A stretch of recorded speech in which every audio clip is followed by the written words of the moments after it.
They entered the Appalachian wilderness together. Only one came back. For nearly 2 years, the forest kept her hidden, until hikers found her body placed inside a perfect circle of stones on a remote ridge. No signs of violence. No clear cause of death. And the man who survived had a story that didn't add up. Before we begin, take a second to like, share, and subscribe if you're drawn to true crime stories where the truth hides in silence. Stories where the most dangerous thing in the wilderness isn't the terrain, but the person you trust. Because this case isn't about getting lost. It's about control. About ritual. About how someone used the wilderness as an alibi, and believed nature would erase his crime forever. In May of 2011, Evan and Marissa Caldwell vanished inside West Virginia's Monongahela National Forest. Only one of them would return. And when Marissa was finally found nearly 2 years later, investigators realized something chilling. She hadn't been discarded.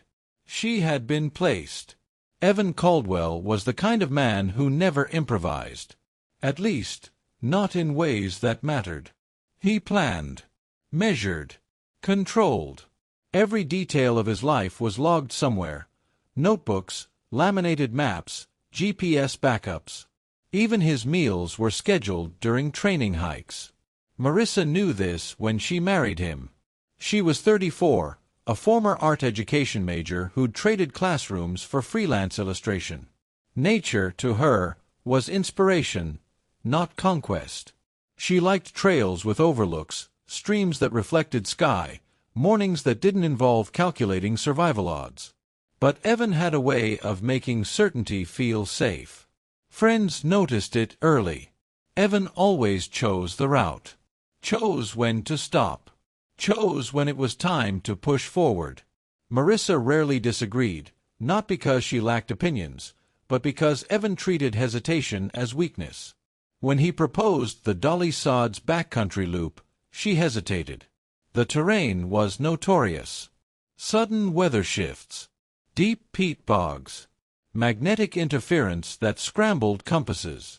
Evan dismissed the concerns. "That's for amateurs," he said. "I know this place." They entered the wilderness on May 12, 2011. The weather was mild. Overcast but dry. The kind of deceptive calm that experienced hikers respect and inexperienced ones underestimate. They checked in at the trailhead. Took photos. Smiled. Marissa wrote one last journal entry that morning. "Evan says this place is misunderstood. I think places like this just don't care if we understand them or not." That journal was never found. By day 6, Angela Price knew something was wrong. Marissa never missed check-ins. Never. Angela called Evan's phone first. Straight to voicemail. Then the ranger station. Then the sheriff. Deputies found the Subaru exactly where it should have been. No broken windows. No struggle. Extra food still inside. A camera bag on the back seat. They hadn't planned to abandon the car. Search and rescue teams arrived within hours. What made the case alarming wasn't what they found. It was what they didn't. No dropped gear. No torn clothing. No blood. No emergency markers. It was as if the Caldwells had simply stepped off the map. For 9 days, crews pushed deeper. They battled mud that swallowed boots whole. Fog that erased landmarks. Winds that masked sound. Dogs caught scent, then lost it near a ridgeline. Helicopters flew low, but tree canopy swallowed visibility. Veteran searchers admitted privately, "This doesn't feel accidental." Yet with no evidence, the case went cold. By June, the forest reclaimed its silence. 14 months later, Evan Caldwell stumbled out of the woods like a ghost. Bearded. Barefoot. Talking to himself. He was found near a logging road less than 10 miles from where the search had once ended. Doctors expected a miracle survivor. Instead, they found contradictions. His injuries were recent. His muscle tone inconsistent with long-term isolation. His beard showed uneven growth, shaved at some point. Still, Evan spoke of horror. A man he called the caretaker. A forest zealot who believed outsiders corrupted the land. Evan claimed Marissa was taken during the night. That he hid, ran, survived by fear alone. The media ate it up. A predator in the woods. A wilderness myth come to life. But investigators quietly noticed something.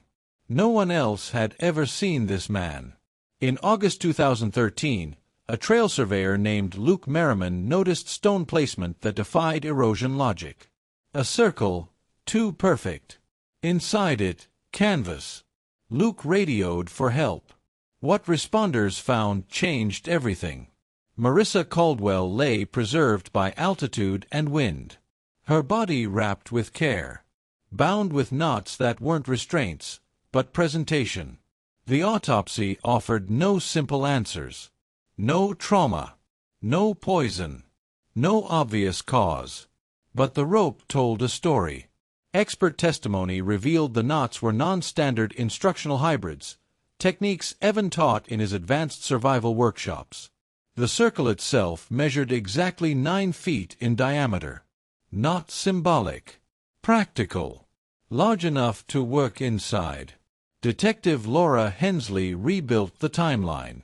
Evan knew the ridge before searchers did. He described landmarks never made public.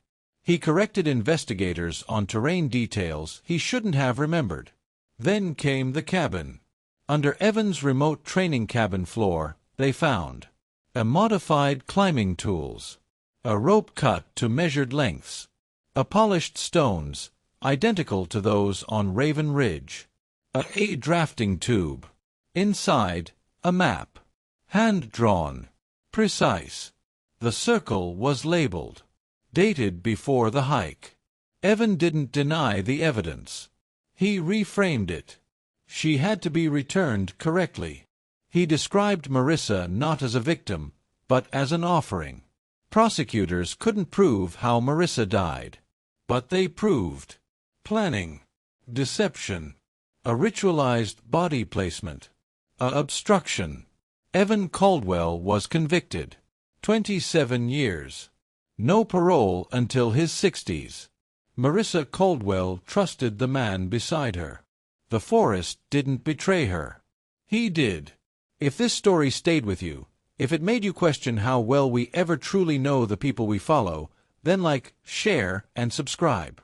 Because silence doesn't mean innocence. And sometimes, the wilderness only reveals what someone tried to hide.